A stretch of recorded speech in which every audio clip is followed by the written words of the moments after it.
¿Qué tal, gente? ¿Cómo estáis?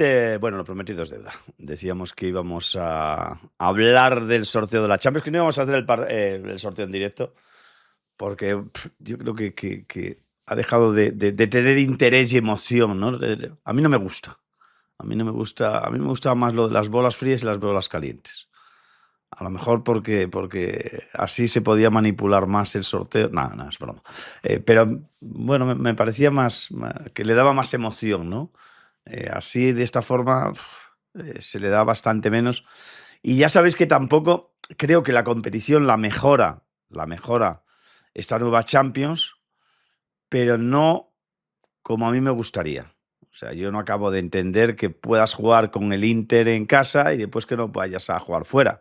Y al revés, que tengas que visitar al Arsenal en Londres y que después los aficionados y los socios del Madrid no puedan disfrutar del partido en el Santiago Bernabéu. Pero bueno, vamos con el sorteo. Vamos con el sorteo. Vaya por delante que bueno, que es el típico, tampoco es un sorteo que digas, o unos rivales que digas, bueno, joder, lo va a tener de complicado el Madrid entrar entre los 8 mejores. Yo creo que va a entrar entre los 8 mejores. Es más, yo creo que este Madrid está obligado ya no solo a entrar entre los 8 mejores, sino diría que entre los 4 o 5 equipos cabeceros de esta liga. Pero vamos con el repaso de los equipos. Lo vemos ya. Mira, el Inter jugará en casa el Real Madrid en el Santiago Bernabéu. Todavía, un apunte, todavía no sabemos cuál va a ser el calendario. Hasta el sábado, entre mañana por la tarde, noche y el sábado, no conoceremos. En principio han dicho que el sábado. Seguro que conoceríamos el calendario definitivo. Pero bueno, ya sabemos los partidos que va a jugar el Real Madrid en casa y los partidos que va a jugar fuera. En casa va a jugar con el Inter, con el PSV, con Leipzig y con Lask, ¿vale? Y fuera va a tener que visitar en Londres al Arsenal, a la Roma, al Shakhtar Donetsk y al AEK de Atenas. Ahí ya, para empezar, dos rivales, bueno, yo diría que tres rivales. Uno con sabor a revancha, el Arsenal, que no olvidemos, es el equipo que eliminó hace 2 temporadas al Real Madrid y además de una forma bastante clara para el equipo londinense, por tanto va a ser un partido con sabor a revancha. No sabemos todavía qué Arsenal se puede encontrar el Real Madrid. El Arsenal, bueno, pues Antonelli, por ejemplo, se ha ido, ya no está en el equipo londinense, pero ya sabéis cuál es la noticia, cuál es la información que venimos dando no solo nosotros, sino también otros medios de comunicación, que el Arsenal va a seguir intentando, va a hacer un último esfuerzo para el fichaje de Julián Álvarez. El problema con el que se encuentra el Arsenal y el Atlético de Madrid es que el jugador ha dicho que o el Barça o se mantiene en el Atlético de Madrid. Bueno, vamos a ver lo que acontece, porque es verdad que el Arsenal no será el mismo con Julián Álvarez que sin Julián Álvarez. No será el mismo si buscan un sustituto en el equipo londinense del delantero que han perdido, o un sustituto para Julián Álvarez, que si finalmente no lo pueden fichar, que si afronta el partido, pues bueno, pues en la situación en la que se encuentra en estos momentos. Por tanto, bueno, partido en el que en principio pinta como el más complicado por aquello de que se juega en Londres, pero yo soy confiante. El Inter, lo recibimos en el Santiago Bernabéu. Bueno, creo que es mejor recibirlo en Madrid que no tener que visitar Milán. Por eso no lo he puesto en esa lista. He puesto al Arsenal como partido más complicado por aquello de que van a jugar en Londres. Bueno, el Arsenal viene de ser protagonista en las últimas temporadas, campeón de la Premier, finalista de la Champions, y por tanto, bueno, pues el Arsenal jugando en Londres, pues para mí, por eso apuntaba de que es el rival más complicado y más peligroso. El Inter lo recibimos. También va a depender de en qué momento tengas que jugar ese partido. Sería importante conocer el calendario. ¿Por qué? Porque a lo mejor no es lo mismo el Madrid y el Inter en septiembre que dentro de un mes y medio. Y pienso más en el Madrid que en el Inter. ¿Por qué? Pues porque el Madrid, ya sabéis lo que vengo contando, y no es ninguna excusa para defender a Mourinho. Es un equipo nuevo con 7 incorporaciones, es un entrenador con nuevos planteamientos, son unos jugadores, algunos que han llegado pues hace poco menos que 2 semanas y media, y por tanto, bueno, no va a ser el mismo Madrid y no habrá la misma conjunción y el mismo conocimiento del sistema táctico que emplea Mourinho ahora que dentro de un mes y medio. Por eso es importante cuándo pueda ser el partido. Pero independientemente de eso, sea a mitad de septiembre o a finales de septiembre, o sea en el mes de noviembre, yo le doy favoritismo en casa al Real Madrid. Y este es uno de los partidos que decía que son especiales. Especiales en este caso para su entrenador. No olvidemos que en la primera etapa José Mourinho llega procedente del Inter después de haberlo dejado campeón de la Champions. Por tanto, estoy convencido que, conociendo además como conocemos a Mourinho, para él va a ser un partido muy especial, aunque este partido se juegue en el Santiago Bernabéu. Evidentemente, habría expectación o, o no la habría, porque sí que estoy convencido de que en Milán, al igual que pasa en el Santiago Bernabéu, es un auténtico ídolo Mourinho y sería pues muy bien recibido por la hinchada del equipo milanés. Pero es un partido especial para Mourinho. Como especial va a ser el partido de la Roma. No olvidemos que el último título, siempre se habla, ¿no? Es que Mourinho fracasó en los últimos equipos donde ha estado, en el Manchester United, en la Roma, en el Fenerbahce, en el Benfica. A ver, acepto elefante como a nivel de compañía, pero no se puede decir que en la Roma fracasara. En la Roma, el último título que ha ganado, tanto nacional como europeo, lo consiguió con Mourinho, que fue la tercera competición europea. Y en el caso del Manchester United estamos en la misma situación. El último título que se le conoce al Manchester United lo consiguieron con Mourinho como entrenador. Por tanto, acepto que en Fenerbahce no le fueron bien las cosas y no alcanzó buenos resultados, pero no trago con lo de su, digamos, periodo en la Roma y por su periodo en el Manchester United. Pero bueno, estábamos hablando de la Roma y de lo especial que va a ser ese partido. Lo es más que el partido incluso del Inter. ¿Por qué? Porque visita el Foro Romano y, lógicamente, bueno, pues hay expectación y seguro que a Mourinho le genera una ilusión especial pues el visitar al equipo que entrenó hace 4 temporadas. Por lo demás, en orden de dificultades, creo que la Roma, yo pondría el Arsenal como el rival más difícil. La Roma, por aquello de que juega en su casa, igual lo pondría en el segundo lugar. Si el partido del Inter fuera en Milán, evidentemente el partido del Inter sería el segundo de más dificultad. Leipzig lo recibes en casa, no es lo mismo recibir al Leipzig en casa que jugar en Alemania. Ya sabéis que históricamente el Madrid, más antes que ahora, más en la época de los 80, 90, pues visitar campos alemanes pues era como ir al dentista para el Real Madrid. En los últimos años o ya en el 2000 las cosas han ido cambiando, pero bueno, yo creo que el Leipzig siempre es mejor recibirlo en casa que tener que viajar a Alemania. Saltar Donetsk, habrá que ver dónde juega. Entiendo que en Ucrania no va a poder jugar y por tanto pues buscarán un país en Centro Europa para poder jugar sus partidos. Parece en principio asequible. Lo mismo podemos decir del Ajax. Y el AEK de Atenas, la dificultad es que juegas allí. Pero bueno, tampoco creo que sea un equipo complicado para el Real Madrid.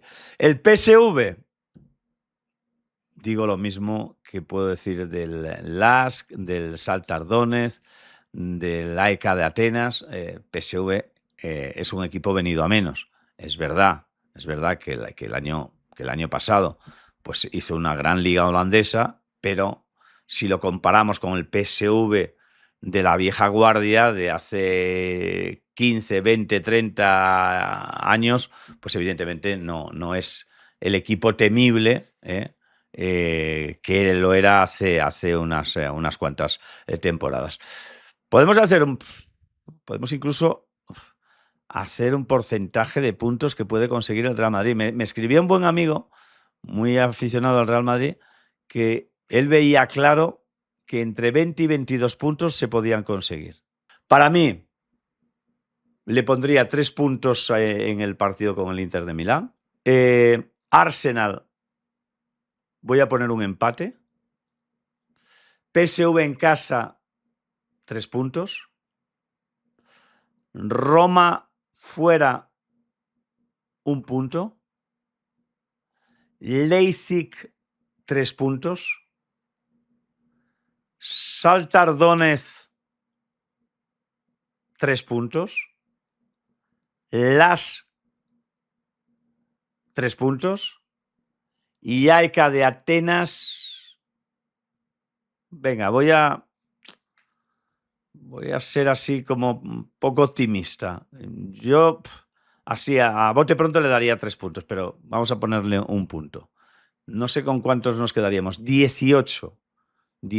Con los 20-22 de mi amigo, supongo que es que cuenta con la victoria de la AEK de Atenas. Pero bueno, yo creo que va a estar entre eso, entre los 18-22 puntos puede llegar al Real Madrid con ese puntaje, que dirían en Argentina, con ese puntaje yo creo que el Real Madrid estaría, por supuesto, entre los 8 mejores, y yo creo que con algo así como 18, 20, 22 puntos estaría claro también entre los 4 mejores. Si es 22, casi diría que sería el primero o el segundo. Me habéis preguntado muchos, bueno, mira, sí que quiero hablar un poquito del Madrid, del partido de ayer, que normalmente hacemos un pequeño resumen y hoy no lo había hecho, o ayer no lo pude hacer. Tan solo destacamos, si te parece, Roto, ¿qué equipos le ha tocado el Atleti? El Atleti yo creo que tiene un grupo complicado, le beneficia que Fenerbahce que juega en el Metropolitano y no en Estambul, porque Fenerbahce o los equipos turcos, pues con lo cargado del ambiente, pues yo creo que en este aspecto sería un rival muy complicado, y en cambio lo va a ser menos por aquello de que va a jugar en el Metropolitano. Pero tiene difícil rival en el Bayern de Múnich, que lo recibe, eso sí, en el Metropolitano. Muy difícil desplazamiento a Liverpool, aunque vamos a ver qué Liverpool nos encontramos. Un Liverpool que el año pasado dejó mucho que desear, y en los partidos amistosos que ha jugado esta temporada, de momento, no le han ido muy bien las cosas, pero vamos a esperar, la mano de Iraola. Manchester United en casa, bueno, pues creo que ahí yo le daría favoritismo al Atlético de Madrid, aunque también, vuelvo a insistir, también depende de con quién pueda contar el Cholo Simeone. Si va a estar Julián Álvarez, si no va a estar, si se ficha un jugador de recambio, si se va finalmente Julián Álvarez. Bueno, PSV, rival asequible. El Bodo, complicado desplazamiento y tal, pero yo creo que también es un rival asequible para el Atlético de Madrid.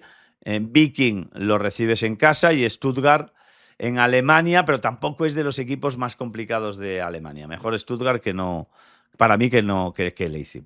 Por tanto, doy clasificado al Atleti.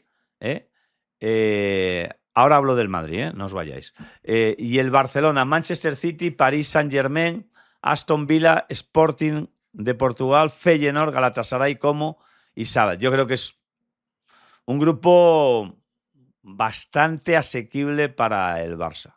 Bastante asequible. Porque es verdad que tiene el Paris Saint-Germain fuera, pero recibe en casa al City, que hay que ver, vamos a ver cómo se adapta a la era post-Guardiola. Aston Villa no ha empezado bien, no ha empezado bien. Sporting de Portugal, rival que te puede generar problemas, pero para mí favoritismo para el Barça. Feyenoord, favoritismo para el Barça. Galatasaray, la complicación es que es un desplazamiento complicado por el tema ambiental, pero favoritismo también. El Como sería para mí difícil en Italia, pero más asequible para el Barça en casa. Y Sabat, bueno, también lo complicado del rival es el desplazamiento del Saba. Y más o menos así, a vuela pluma, ese es el repaso que puedo hacer de los rivales del Barça y Atlético de Madrid. Mostramos los equipos que le han tocado al Villarreal y al Betis, tan solo citando los nombres, aunque la gente sabe a quién les ha correspondido. Mira, el Betis, Arsenal, Bayern, Porto, Borussia, Feyenoord, Lille, Como y Slovan de Bratislava, y el Villarreal, Paris Saint-Germain, Liverpool, Manchester United, Borussia Dortmund, Nápoles, Fenerbahce, Saba y Slavia de Praga. Para mí, el grupo más complicado de todos lo tiene el Villarreal, porque tiene a 5 equipos, incluso te diría que Fenerbahce, por aquello de jugar en su casa, potentísimos. París, Liverpool, Manchester United, Borussia Dortmund, Nápoles y Fenerbahce. O sea que lo va a tener difícil el Villarreal. En cambio, el Betis lo veo que tiene posibilidades de clasificarse. Bueno, y voy a hablar del Madrid. Sí, voy a hablar del Madrid, no solo de sorteos, sino también de lo que aconteció en el partido de ayer. Sigo viendo brotes verdes. Sigo viendo brotes verdes. Ya sé que después llegará el domingo y me tirará de la oreja José Miguel Villarroya, pero sigo viendo brotes verdes. Ayer es cierto que empezó bien, que el equipo se metió en el campo de la Real Sociedad de San Sebastián, que presionó arriba, que intentó ocupar espacios, como dice Mourinho, y que eso posibilitó pues, que se recuperara balón muy pronto, que se jugara pues, prácticamente durante gran parte de esa primera parte dentro del campo del equipo rival, de que se generaran ocasiones. Todo eso a mí me hace ser optimista. Es verdad que después, no sé si fruto de que físicamente todavía el equipo necesita más. No sé si es fruto de la relajación. Por lo que sea. Es verdad que hubo 10 minutos, un cuarto de hora, que bueno, que la gente empezó a mosquearse. Yo no estoy muy de acuerdo y me parece injusto, aunque el público, ya lo sé, que siempre tiene razón, que tiene derecho a expresar lo que piensa. Ya sabéis también mi opinión. Yo no pitaría nunca a mi equipo, nunca. Al final sí considero que han jugado mal, como cuando vas a ver una obra de teatro o vas a ver un musical. Bueno, pues si no te gusta la obra que has visto y el espectáculo que has ido a ver, pues puedes expresar tus sentimientos en forma de aplausos si te ha gustado y en forma de pitos si te ha disgustado, o no aplaudiendo, dando la callada por respuesta. Pero bueno, oye, el público puede hacer lo que quiera porque para eso paga, solo faltaría. Pero a mí no me gusta y creo que no sé si hablar de justicia o injusticia. Creo que tiene poca paciencia, o ayer tuvo poca paciencia, porque al final el Madrid venía de ganar, vale, no con la claridad que nos gustaría a todos, pero al fin y a la postre, primera jornada, 3 puntos. O sea, eso es indiscutible. Y ayer, hombre, que habiendo asegurado la victoria en el primer partido, habiendo jugado yo creo que 20-25 minutos bastante bien el Real Madrid, que a las primeras de cambio pues empiecen los pitos, pues la verdad es que no lo acabo de entender. Pero insisto, oye, en la mano de los jugadores, ya lo dijo Mourinho, en las manos de los jugadores está revertir esa situación. Por ejemplo, la revirtió también Vinicius, que también recibió algún pito, y después, fruto de la buena segunda parte que hizo, el público le ovacionó cuando fue sustituido por Mourinho. La segunda parte yo creo que fue más completita, más completita. Yo creo que se generaron muchas ocasiones, se defendió bien. Es verdad que me decía Nacho Peña esta mañana, es que me preocupa el tema de la defensa. Pues a mí no, porque ayer un equipo, la Real Sociedad de San Sebastián, que no olvidemos que es el actual campeón de la Copa del Rey, eh, que generó 3 ocasiones. Bueno, es que eso es normal y sobre todo yo diría que entra dentro de la normalidad cuando tú estás jugando gran parte del partido en campo contrario. Es normal que alguna vez te ganen la espalda, pues como le pasó a Konaté. Konaté yo creo que hizo un muy buen partido en Barcelona, en Cornellá. Estaba haciendo y hizo al final un gran partido contra la Real Sociedad, pero bueno, pues fruto de que le pillan adelantado casi en el centro del campo, se despista, le ganan la espalda, después se pasa de frenada y llega al gol. Hay gente que dice, no, es que Álvaro Carreras tenía que estar ahí para evitar el remate del jugador de la Real Sociedad de San Sebastián. Bueno, podía estar, sí. ¿Podemos considerarlo un error defensivo, tanto de Konaté como de Álvaro Carreras? Vale, también. Pero bueno, el partido perfecto no existe. O sea, el partido perfecto en defensa no existe. A mí me hubiera preocupado y hubiera pensado que seguimos teniendo muchos problemas en defensa si la Real Sociedad, como ha pasado otros años y con otros rivales, no quiero recordar, por ejemplo, el partido del Getafe del año pasado, te generan 5, 6, 7 ocasiones de gol. Eso sí es preocupante. Eso sí es preocupante. Que Courtois tenga que ser la estrella del partido. Pero no fue el caso ayer.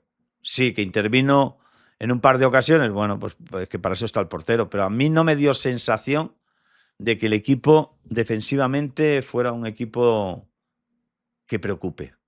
De momento no. De momento no.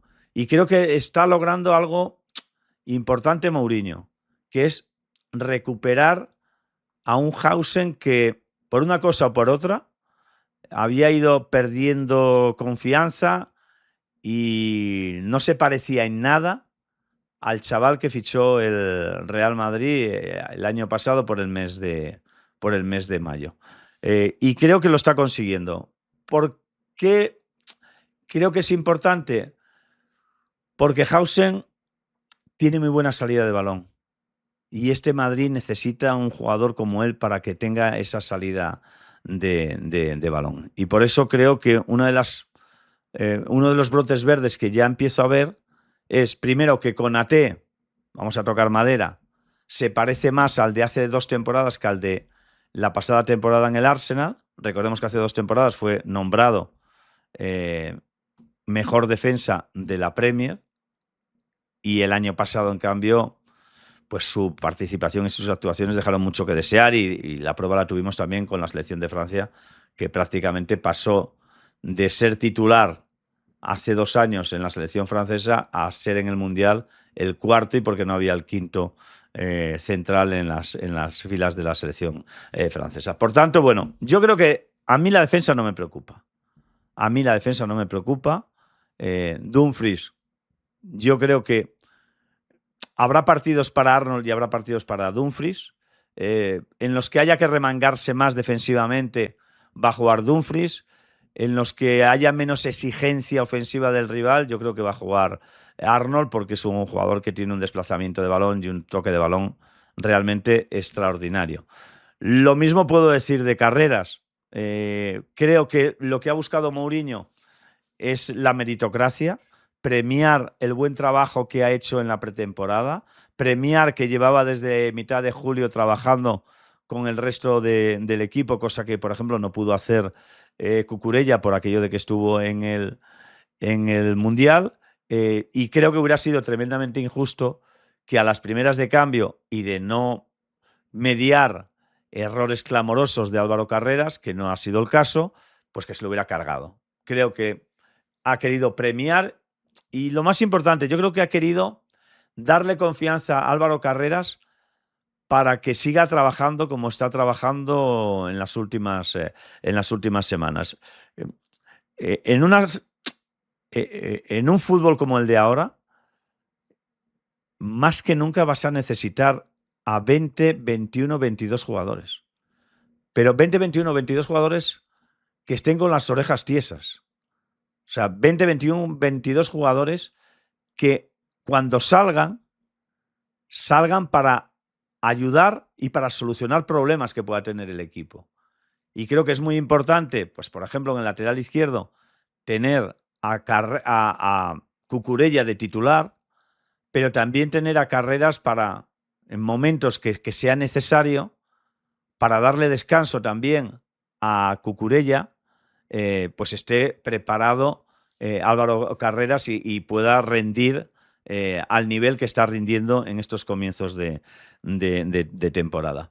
Después, cosas que he visto y que me han gustado. Bernardo Silva yo creo que va a ser el organizador que buscaba el equipo. Yo no lo voy a comparar con nadie. Evidentemente no es Toni Kroos, a lo mejor tampoco es Modric, pero es un jugador que ayer a mí me gustó mucho, me fijé mucho en él, cómo se ofrecía, constantemente estaba buscando, ofreciéndose al compañero para que tuviera una línea de pase, que todavía tiene que mejorar, sí, que todavía tiene que adaptarse más si cabe a esa posición, también, pero creo que Bernardo Silva va a demostrar que ha sido un acierto el fichaje del jugador portugués. Otro en el que también ha querido ejercer la meritocracia Mourinho es en Arda Güler. Arda Güler, que todos decíamos, bueno, cuidado, a ver, cuando esto empiece, ya veremos si han fichado, y yo era el primero, si ha fichado a Diomandé el Madrid por 130 millones, pues a las primeras de cambio, pues mira, se siente Güler, Bellingham va a jugar en la media punta y a ti no te va a quedar sitio. Bueno, pues miren, le ha quedado sitio. Y de momento 2 partidos, 2 titularidades.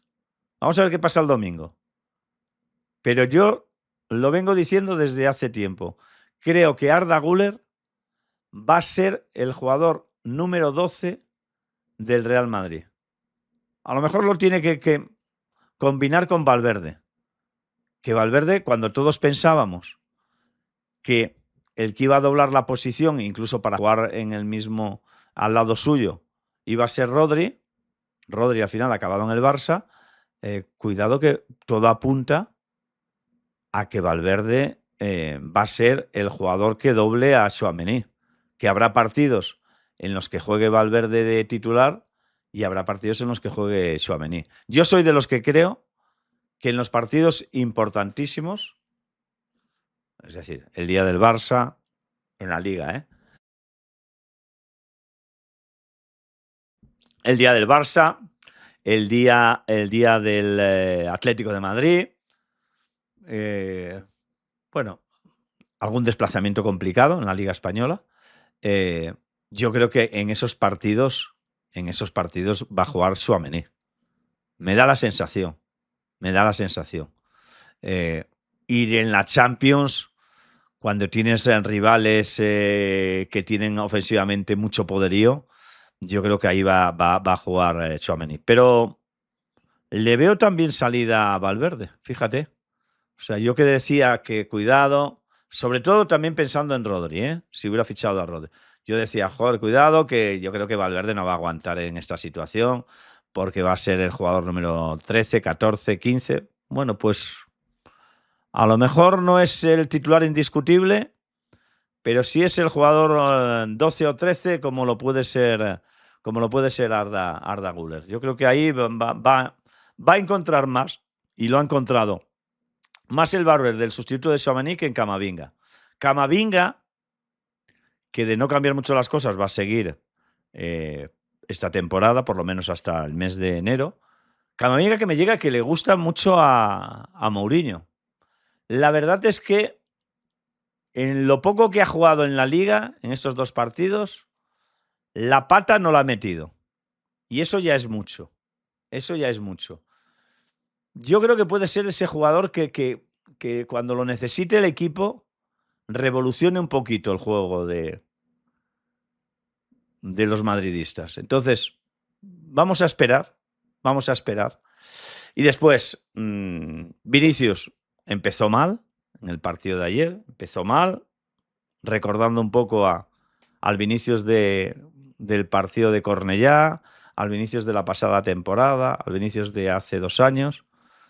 Pero poco a poco se ha ido entonando. Le pasó un poco también en Cornellá, ¿eh? Que cuando todos estábamos diciendo que tendría que ser el primer cambio, resulta que en la segunda parte Mourinho lo mantiene y se convierte en uno de los jugadores más destacados del Real Madrid. Pero bueno, todavía está lejos, ¿eh? Todavía le queda mucho. Lo más importante para mí es que parece que empieza a tener claro, pero también se lo aplico a Bellingham, ¿eh? ¿Cuál es el rol para que el Madrid rinda como equipo? O sea, ¿cuál es el rol que tienen que desarrollar? Creo que eso Mourinho se lo empieza a dejar claro y para mí esa asignatura que yo decía, la primera que tiene que aprobar Mourinho es la de tapar esas bocas o cerrar ese relato que es que no mezclan, es que no pueden jugar los tres juntos. Por supuesto ya no pueden jugar, si es Diomande el que juega también, por supuesto no, los 4 juntos no pueden jugar. Y yo es algo que me resistía a pensar. Y creo que Mourinho a mí me empieza a dar esperanzas de lo que he visto, que sí que pueden mezclar, que no es agua y aceite. Vinicius no es agua o no es aceite y Mbappé y Bellingham no son ni agua ni aceite. Yo creo que pueden mezclar. Pero para ello necesita ser un equipo organizado, el Madrid, y un equipo en el que cada uno sepa el rol que tiene que desarrollar. Y por lo que he visto me da la sensación que estamos en el buen camino. Hay que esperar, ¿eh? Hay que esperar. Eso también lo intentó Alonso. Y al final acabó la cosa como acabó. Pero insisto, yo empiezo a ver brotes verdes. Y acabo. Lo de Kylian Mbappé, ¿cómo lo dijo Mourinho? Es un escándalo. Es un escándalo. O sea, tal como ha llegado, es un escándalo. Es verdad que él habitualmente no necesita mucho, ¿eh? No necesita mucho porque, bueno, porque tiene el físico que tiene y la verdad no es un jugador que llegue a principio de temporada. Yo recuerdo cuando en el Paris Saint-Germain estuvo medio apartado, tal, no sé qué. Cuando llegó al Madrid, recordad que jugó la Supercopa con 3 entrenamientos, me parece. Ancelotti lo llevó y creo que no salió de titular, pero que salió después en la segunda parte, ¿no? Y jugó con 3 o 4 entrenamientos y físicamente yo recuerdo hace 2 años que lo vi, que dices, joder, pero si este tío o ha estado trabajando por su cuenta o si no es que tiene un físico privilegiado, que lo tiene. Y eso ya se vio el día del Español, pero sin la frescura a la hora de cara a gol, pero es que ayer ya esa frescura ya la ha recuperado.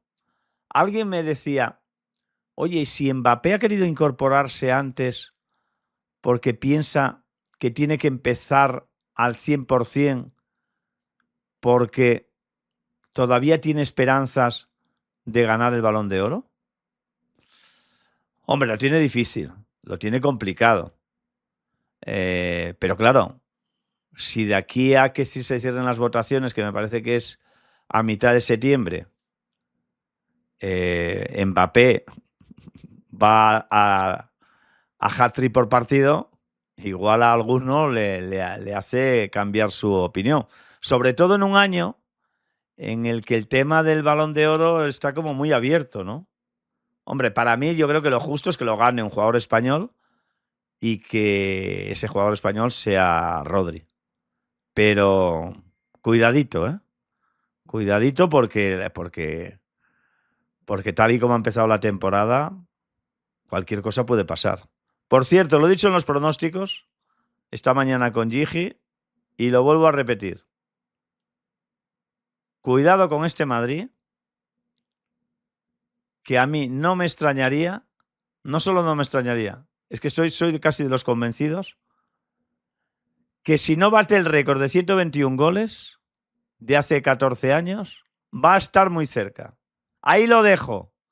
Venga, gente, muchas gracias. Dejadme comentarios, a ver si vosotros también creéis que este Madrid puede batir el récord de goles y va a ser el campeón de la Liga 2026-2027. Soy muy optimista, soy excesivamente optimista. ¿Estoy lanzando demasiado pronto las campanas al vuelo? Venga, dejadme comentarios. Muchas gracias. Ya sabéis que estamos cada día desde las 8:30 en directo y hasta las 11:30, y los viernes desde las 10 de la mañana, bueno, desde las 9:30, porque mañana a las 10 estamos ya en tertulia, ¿vale? Venga, gente, gracias, adiós.